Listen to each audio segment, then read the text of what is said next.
Hi viewers, welcome to Spardha Guru. How to solve this question within a 60 seconds. First convert mixed fractions into proper fraction and apply the BODMAS rule. So it will become 11 divided by 4 divided by 11 by 6 divided by 7 by 8. 1 by 3 plus 1 by 4 answer is 7 divided by 12 plus 5 by 7 divided by 3 3s are 9, 4 7s are 28.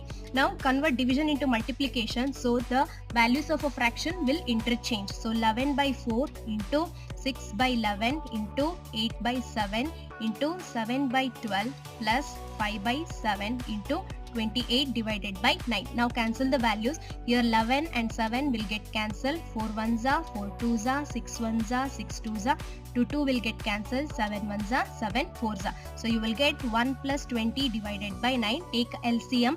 So it will become 9 plus 20 divided by 9. So your answer is 29 divided by 9. Thank you.